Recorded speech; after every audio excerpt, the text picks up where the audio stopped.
बच्चों, कैसे हैं आप सब? आई होप आप सब ठीक होंगे। तो आइए अब हम पढ़ते हैं हिंदी का पार्ट 3, मैं और मेरा। गिन्नी। तो ये जो पार्ट है एक बच्ची के बारे में है जिसके अंदर बहुत मैं यानी कि जिसको अहम बोलते हैं वो चीज उसके अंदर भरी हुई थी। तो एक लड़की थी गिन्नी। गिन्नी को बात बढ़ा चढ़ा कर करने की बुरी आदत थी। जब भी मौका मिलता वो शेखी बगाड़ती कि मेरे पापा, मतलब बहुत बड़ी बड़ी बातें करती थी कि मेरे पापा के पास 2 कारें हैं, मेरी मम्मी के पास हीरे के कंगन और हार हैं,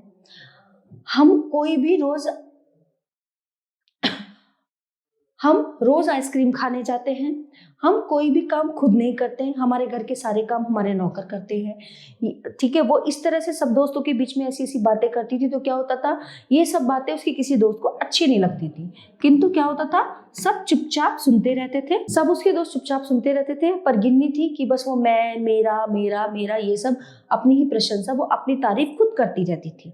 ठीक है, एक दिन क्या होता है, एक दिन रोहित जब खेल खेल रहा था तो वह फिसल गया। वो चिल्लाने लगा और क्या हुआ, उसकी हड्डी टूट गई थी। ठीक है, उसकी हड्डी टूट गई थी। बहुत चाहकर भी, पैर की हड्डी टूट गई थी, बहुत चाह के वो खड़ा होना चाह रहा था, लेकिन क्या था, उस पर खड़ा नहीं हुआ जा रहा था। ठीक है, वो खड़ा होने में असमर्थ था और बच्चों ने देखा तो वो सहायता के लिए दौड़े।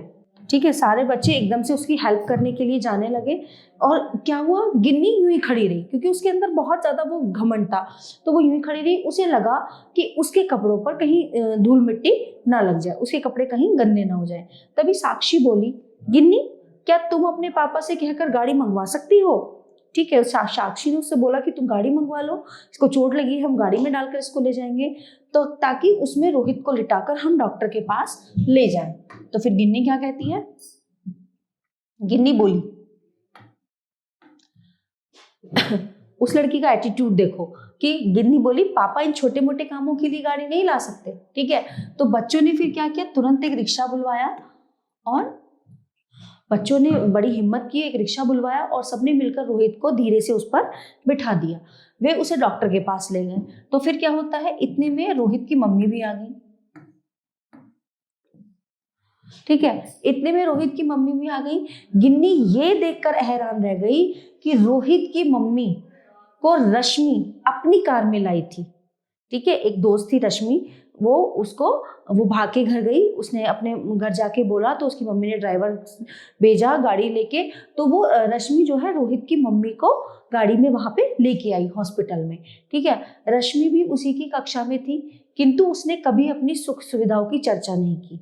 रश्मि उसी क्लास में थी, लेकिन कभी उसने शेखी नहीं भगा रही थी गिन्नी की तरह कि मेरे पास गाड़ियां हैं, ये है वो है। ठीक है, बस उसने अपनी माँ को घर फोन करके घटना की सूचना दे दी थी। ठीक है, कि मम्मी ऐसे ऐसे रोहित को चोट लग गई है। फिर क्या होता है, डॉक्टर ने प्लास्टर चढ़ाकर रोहित को आराम करने की सलाह दी। रोहित की मम्मी ने सभी बच्चों को धन्यवाद कहा। अब गिन्नी को खुद पर शर्म आ रही थी। वह समझ चुकी थी कि केवल डींगे मारने से नहीं, बल्कि सचमुच मुसीबत में अगर आप दूसरों के काम आते हैं तो वही इंसान श्रेष्ठ होता है, महान होता है। अगर हमारे पास कुछ भी सुख सुविधाएं हैं, हम बहुत पैसे वाले हैं, बट हमारा मन जो है वो अंदर से छोटा है, हम किसी की हेल्प नहीं कर पाते, किसी की मदद नहीं कर पाते, तो ये सब चीजें बेकार हो जाती हैं। ठीक है, तो चलिए अब हम पढ़ते हैं यहाँ पे शब्द भंडार। शब्द भंडार में सबसे पहले मौका, अवसर, असमर्थ, नाकाबिल, सहायता, मदद, तुरंत, फौरन। ठीक है, अब आइए अभ्यास वाटिका। सबसे पहला प्रश्न है, शेखी कौन बघाड़ती थी? गिन्नी। गिन्नी की बातें किसी को भी अच्छी नहीं लगती थी। बच्चे रोहित की सहायता करने के लिए दौड़ पड़े। बच्चे रोहित को ले गए, कहाँ ले गए? डॉक्टर के पास। ठीक है, अब आगे हैं हमारे रिक्त स्थान। मेरे पापा के पास 2 कारें हैं। गिन्नी अपनी शेखी भगा रही थी। हम कोई भी काम खुद नहीं करते। पापा इन छोटे मोटे कामों के लिए गाड़ी नहीं भेज सकते।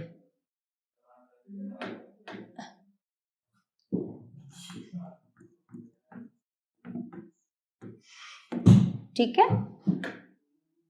रोहित की मम्मी ने सभी बच्चों को धन्यवाद दिया। रश्मि भी उसी गाड़ी में थी, गाड़ी नहीं उसी कक्षा में थी।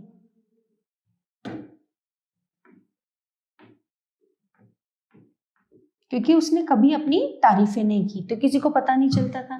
ठीक है, अब आइए जो सही कथन है उस पे हमें निशान लगाना है। गिन्नी जो है वो अपनी शेखी बगाड़ती थी, हाँ बिल्कुल। गिन्नी पापा से बोलकर गाड़ी मंगा ली, नहीं गिन्नी ने गाड़ी नहीं मंगाई थी। रश्मि भी गिन्नी की कक्षा में थी, हाँ। मुसीबत में दूसरों के काम आने वाला ही श्रेष्ठ है, हाँ बिल्कुल। अब आते हैं हम प्रश्नोत्तर पे। रोहित की हड्डी कैसे टूट गई? खेल खेलते हुए।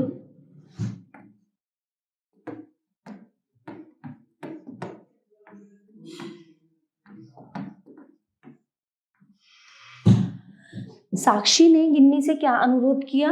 उसकी गाड़ी मंगाने का।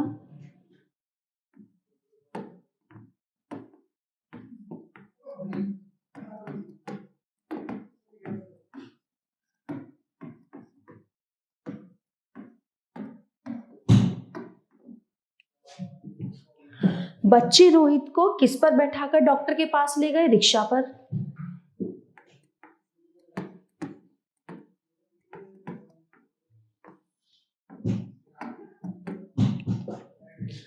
अंत में गिन्नी को क्या समझ आया कि दूसरों की मदद करना ही सबसे श्रेष्ठ कार्य है।